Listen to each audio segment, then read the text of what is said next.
Hello everyone, Prof D here with a quick concept review for everyone. I know there are some questions about org structure, specifically matrix organizations and vertical integration, and I want to go over those a little bit more. Nice thing is that in discussing org structure, we kind of lead into a related matter with vertical integration. So this is good. Now, so I'm going to hit up org structure. Then I'm going to talk about some examples, then move on to vertical integration, and then get into some of the specifics of vertical integration. And you'll see what I mean there. So this slide basically gives you the sort of stages of organizational structure, okay? Moving from simple to functional, divisional to matrix, okay? The way to understand this chart, now some of you have seen it before, some of you may not remember it, some of you may not have seen it, but the idea is that if an organization is effective in its goal and if a company is doing what it wants to be doing, then it's going to grow. Growth is a good thing. However, then you start to run into some problems, right? You may have some coordination issues. The environment may be bigger. You may have more problems in the environment that you have to deal with, right? Things may happen as you move into more complex environments. As you have more business, you're delivering your products and services to more places. You have more things that you have to deal with. The organization has to get bigger to accommodate all of these changes. Okay, so sometimes in some situations, you can try to do some things that allow you to not have to change organizational forms completely. You can try to create task forces, cross-functional teams, or project teams in order to manage it, right? Now, you may create teams of those kinds just because it's a good way to do work in some cases, but other times it's a way to try to manage some of the problems you have as organizations grow. A big one of those is coordination. All right. But after a while, what you do is maybe you change organizational form. Right? So you go from simple to functional. As I mentioned before, functional is really good when things are stable, simple strategy, few products, okay? Not that big an organization. Then as things get more complicated, you move to more complex environments. Maybe you're operating in more countries. You are dealing with particularly complex kind of technology. You need to be more adaptive to changing circumstances. You move to a divisional structure, and if it's really complicated, you move to a matrix structure. Now, you could almost think of the matrix as being a special form of the divisional structure, all right? But for purposes of this, it's helpful to think of it as a different structure altogether. Now, I'm not going to show you an example of simple, okay? Simple is just, think of it as being really small. If any of your family members own a grocery store, its organizational structure is simple. If it's just the one grocery store, right? Especially if it's like a small convenience store, mom and pop shop. You know, maybe 6 people work there. It's just a simple structure. Everyone does a little bit. People communicate informally. All right, so I'm not going to show you one of those. But the other kinds I do want to show you. Okay, one is Harley Davidson. Okay, and it helps to think when you're trying to figure out what kind of organizational structure you're dealing with. Look at the leadership. The leadership will kind of give away the story of what kind of structure there is. All right. So Harley Davidson is a very functional organization. Now, even though they do sell Harley Davidsons, like motorcycles in other markets, all right, they have a relatively simple international strategy. They basically just export the motorcycles. It's not complicated. They don't necessarily need to operate in lots of other countries. So they do not need a complex level of organization. Remember, you only want to have a complex organizational structure if there's no other way to execute your strategy because of things like coordination costs or even transaction costs. Those things are expensive, right? So you need to be making a lot more money in revenue to justify spending more money on organizational costs, okay? So if you look at this, you basically have a CEO of Harley Davidson, you've got a chief human resources officer, you've got someone that's in charge of the financial services, okay? Right? You sort of look at it, right? There's just mostly like a chairman and CEO and some vice presidents, okay? Right? No real product organization, no real like country organization, right? Basically just people in charge of functions. There's a CFO, there's a COO, there's a Chief Strategy Officer, and a Chief Human Resources Officer, okay? That's what they do. Now, compare this to Procter & Gamble in 2018, okay? If you look at the titles here, you can see that this is a matrix organization that is pursuing a transnational strategy, right? This is evidenced by the fact that you have presidents that are in charge of global product segments, okay? So you see someone in charge of, Stephen Bishop here is in charge of global healthcare. Mary Lynn Ferguson McHugh is in charge of global family care, right? You've got Gary Combe, who's in charge of global grooming, okay? But then you also have presidents that are in charge of areas, okay? Matthew Price is president of Greater China Selling. Loic Tassel is the president of Europe Selling. Okay? Carolyn Tastad is the group president of North America Selling. Right? So you've got people that are responsible for different markets. The overall idea here is that Procter & Gamble faces multiple pressures.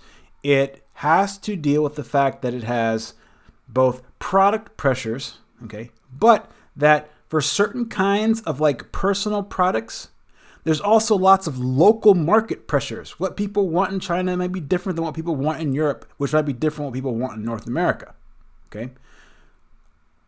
So it helps them to manage the potential complexity of these different kinds of organizations, these different kinds of markets and products, which is great.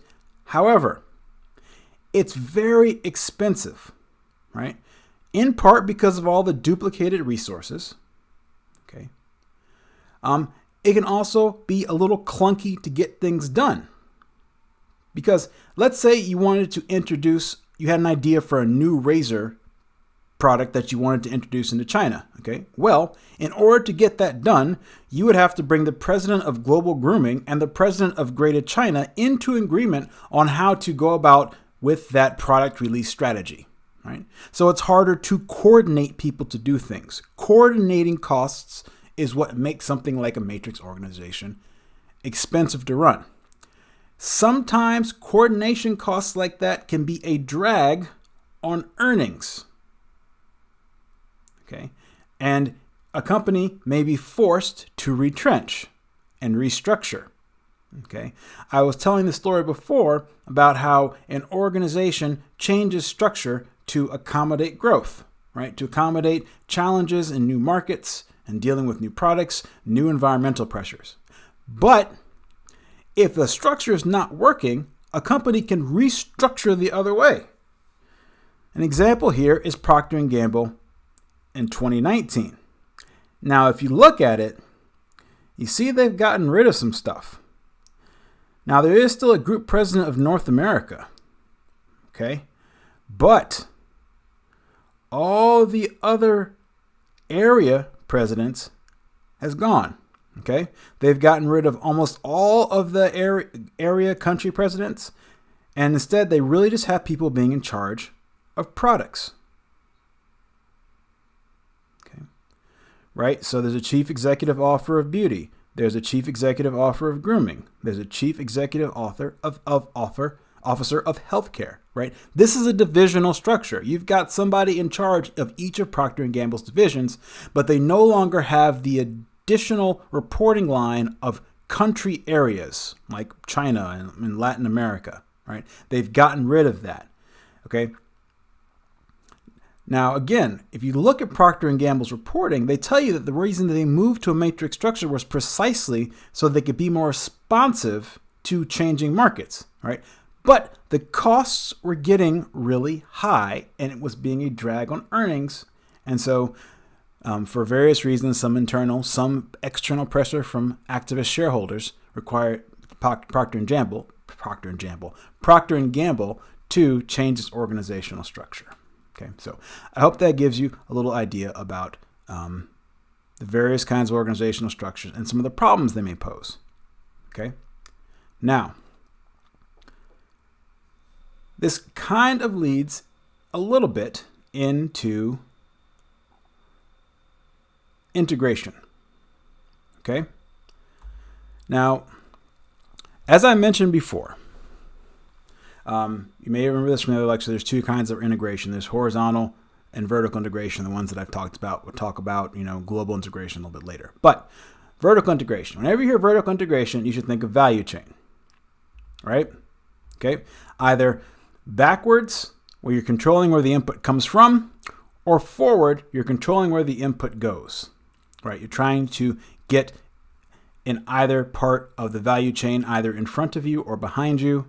A classic example of a vertical integrator is Apple.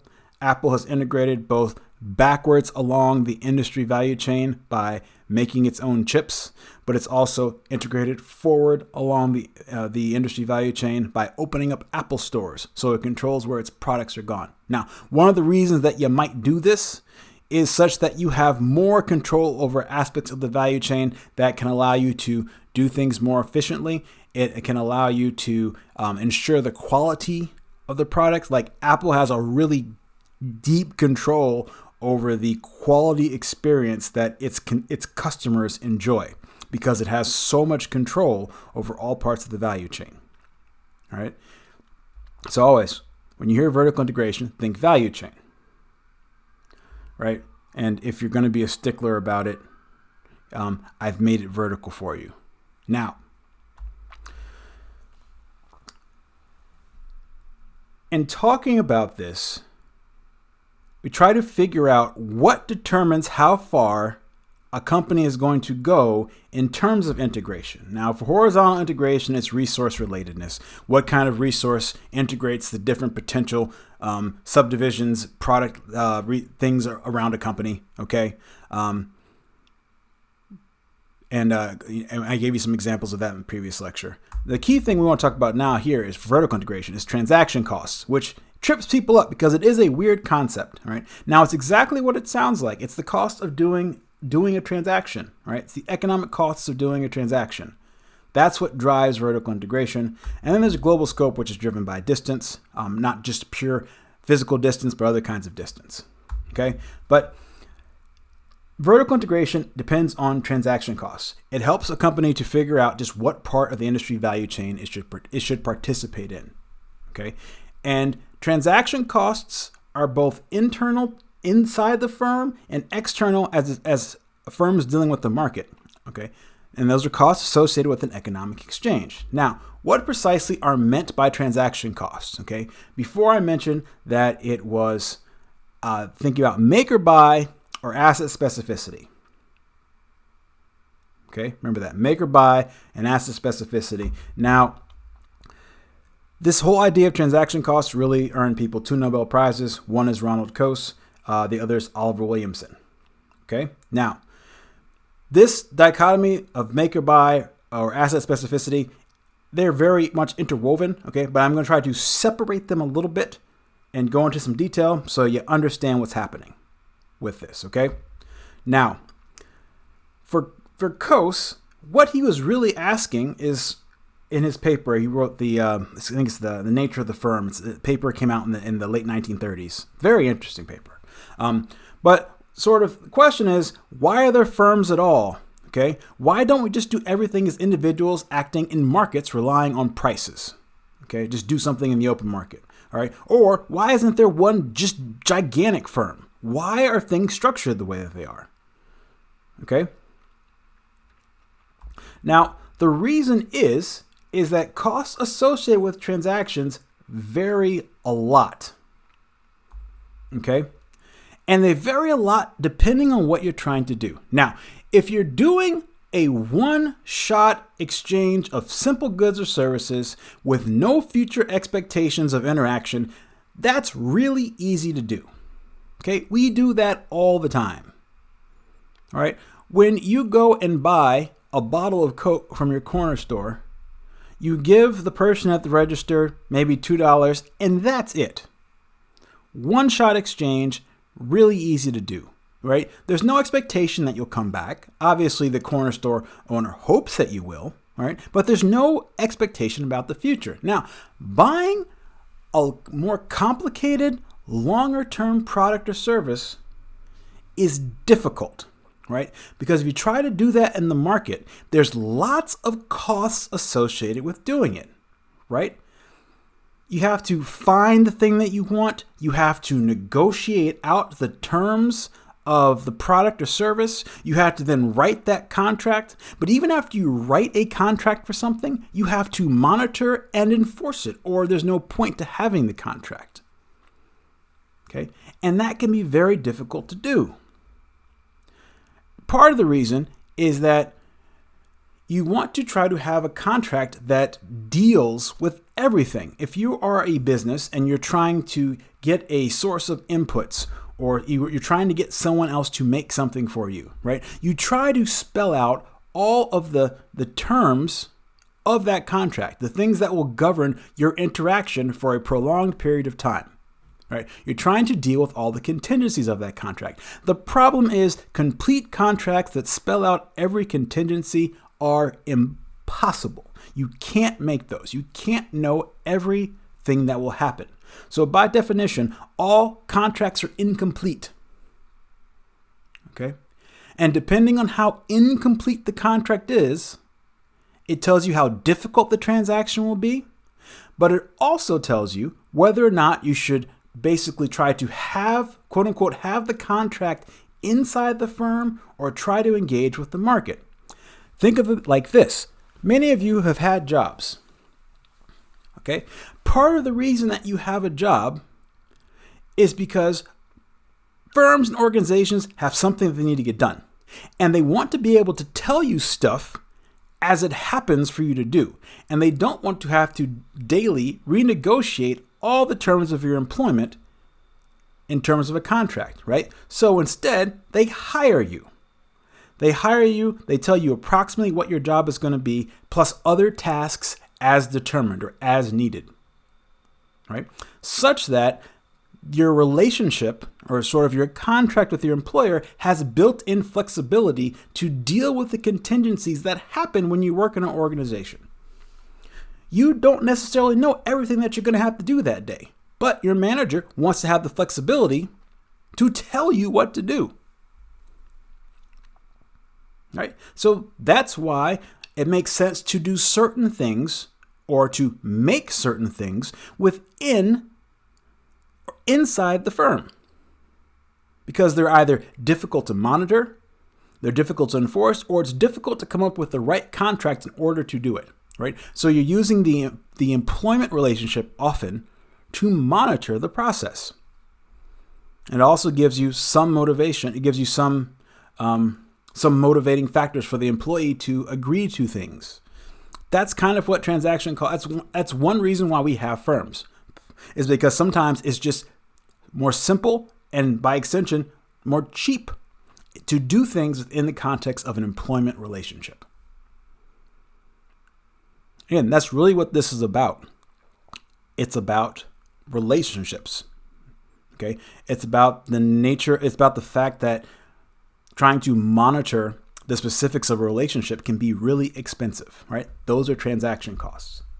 And the overall idea here is that sometimes, because of those transaction costs, it makes more sense to do something within the boundary of the firm as opposed to trying to do it through the market mechanism, just going out to the market and buy it. For simple things, just go out into the market and buy it. But for other things, it makes sense to do it inside the boundary of the firm. Now, this was Nobel Prize winning stuff. Help us understand why there's organizations. All right. Now, it wasn't quite enough. So along comes Williamson to basically say Coase was right, but insufficiently specific. Right. And he tried to really nail down some more of the circumstances that govern transaction costs. Right. And one of the things that he talked about was asset specificity. Okay. This is how much of the value of the asset is lost when used outside of a certain context or relationship. Remember I said the last slide is about relationships, okay?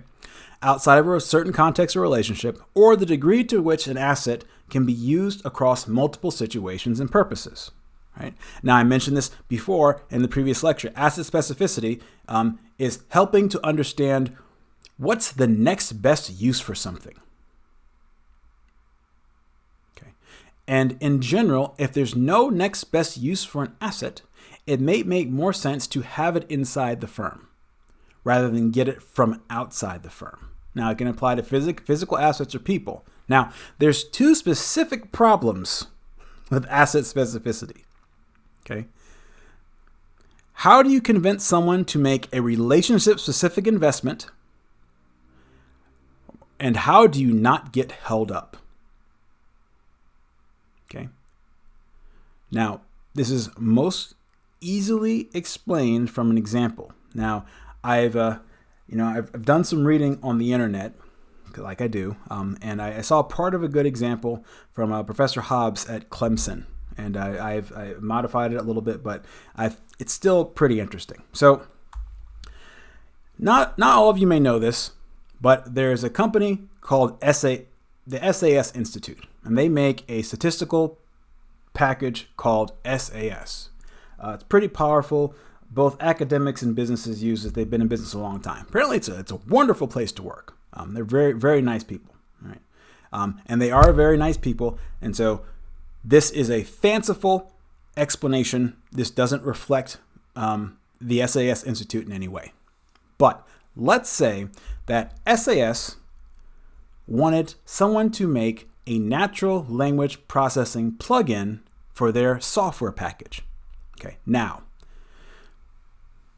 if you make a software plugin for SAS, it can be used nowhere else. Okay, SAS is highly proprietary. Okay, so if you were to make something for them, there is no next best use for that code. All right, it's just for SAS. And so SAS says, all right, we need a plugin.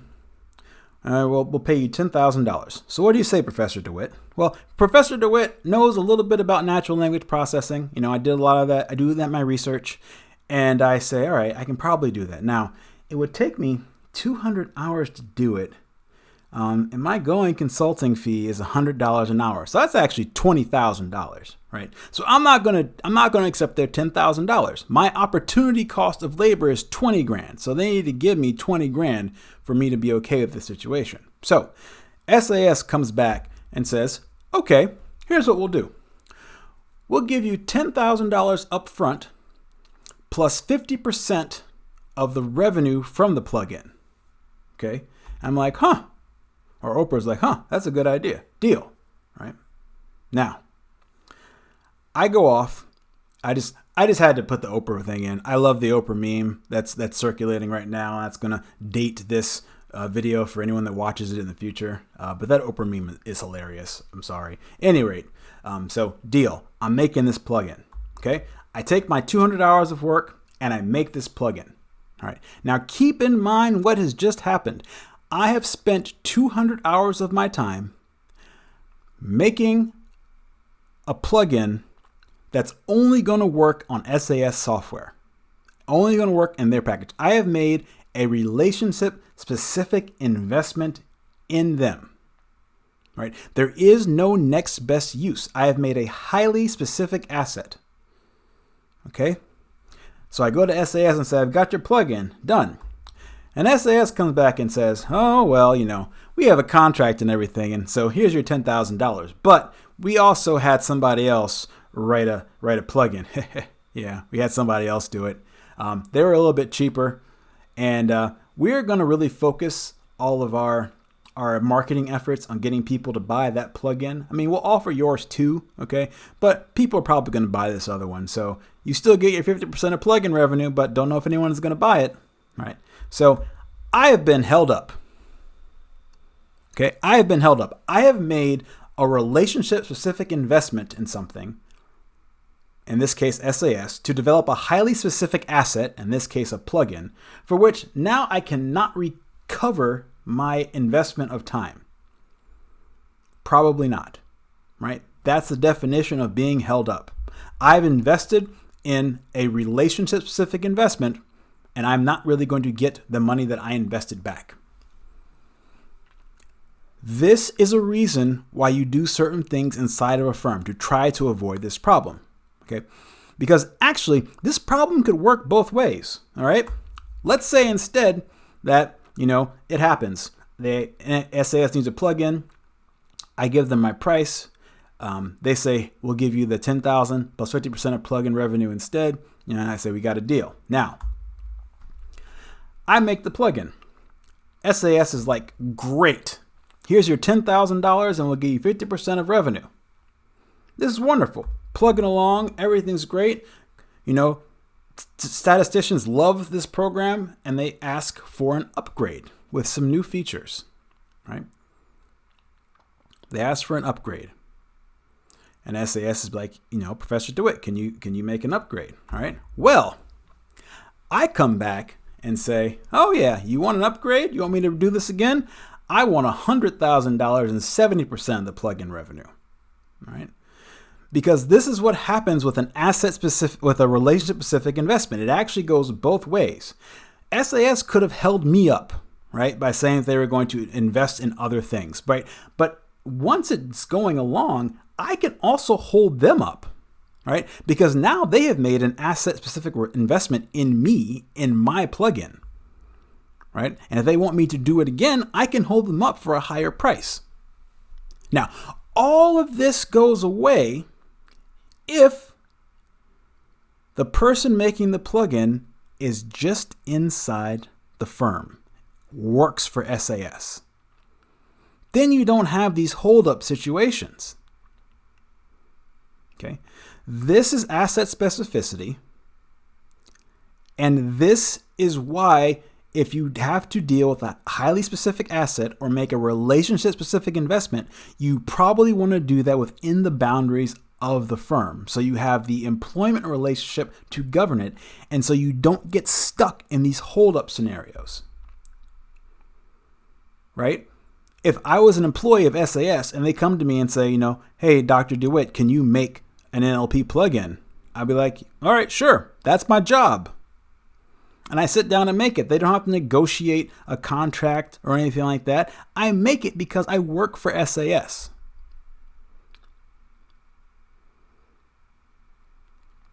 That's what asset specificity is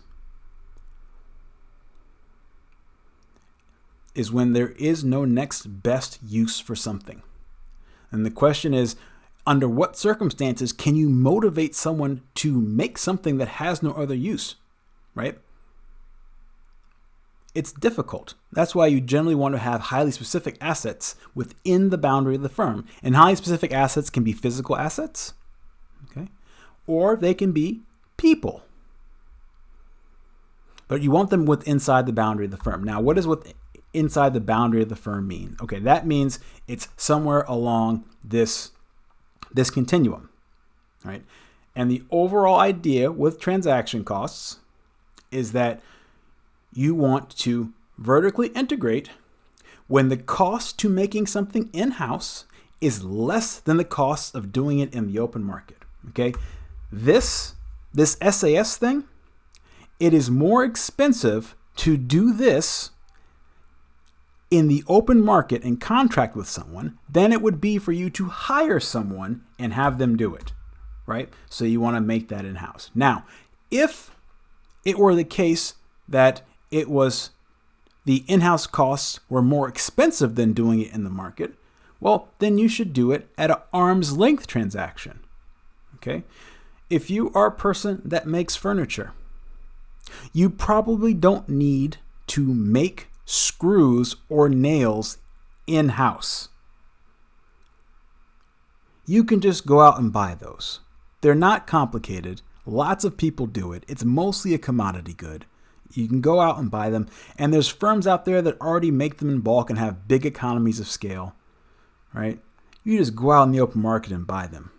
There's no advantage to making them in-house. In fact, it'd probably be more expensive to make nails in-house if you make furniture. Okay? So you do it as an arm's length transaction. Everything else beyond the boundary of the firm, before you get all the way to the end of the arm's length transactions, are things that are trying to mitigate the problems of relationship-specific investments. Okay? A parent subsidiary is essentially the boundary of the firm. That's really just when one company creates a subsidiary that's wholly owned by the parent but is legally separate for certain liability purposes. Okay? That's still within the boundary of the firm. All of these are ways that you try to mitigate the issues that come with relationship-specific investments or things with high asset specificity. Right? A joint venture is when you have two companies come together and they create a separate company to do something unique. Right? Both people put money into the joint venture, right? So they both have a financial interest in it. Right? Fuji and Xerox a long time ago created a joint partnership called Fuji Xerox to make certain products. GM and Toyota had a joint venture out in California called NUMI that they both put employees in. Basically, this is back in the 80s, Toyota wanted to get a foothold in North America, and GM wanted to understand how Toyota was so good at making highly good cars at a relatively cheap price. So they had a joint venture where they both had some sort of economic stake in order to get it done. Okay. Then there's equity alliances. That's when you have two kinds of relationships. Okay. So in addition to a contract with another company, you actually take an equity position in the company, right? The idea being that if you have an equity position, like you buy stock in that company, you're probably not going to screw that person over. You're not going to hold them up, because if you do that, you're just hurting your own pocketbook. Okay, so you have a contract plus an equity stake. All right, then you just have contracts. Okay, the idea of a long-term contract is that you set the terms, initially, and then you have to abide by them. Right, the idea is that if it's over a long enough period of time, that people both will respect it, but they will also sort of build up trust in the meantime. And when contracts end, renegotiations can be expensive. Right? Look no further than, speaking of specific investments, some of you heard the show Seinfeld. All right. Well, to make that show, you're making a very specific investment in Jerry Seinfeld. There is no Seinfeld without Jerry Seinfeld. Right? And Jerry Seinfeld knew that they had made a very specific investment in him. That's why he asked for so much money when his contract came up for renewal. It's because there's no Seinfeld without Jerry Seinfeld. That Jerry Seinfeld in that case is a specific asset. Okay? That's just like me, Professor DeWitt, demanding exorbitant money from SAS when they come back and say they need a new version of the software package. I'll hold them up. Jerry Seinfeld held up, I guess it was NBC, for the same reason. He was a highly specific asset that they needed. So you have long-term contracts try to push out the renegotiation as long as possible, because renegotiations are expensive. They're a transaction cost. Okay, and then you do short-term contracts, which in certain respects are very close to being arm's length transactions, because you're redoing them very often. Right, just like going out into the market, you can go out to the market and buy stuff as you need it. All right, so that's vertical integration. Okay, things to remember. Transaction cost determines what you want inside the boundary of the firm versus outside. Okay, and within transaction costs, think about the concepts of make or buy and the concept of asset specificity. And I hope this was specific. All right, thank you very much for listening. Take care.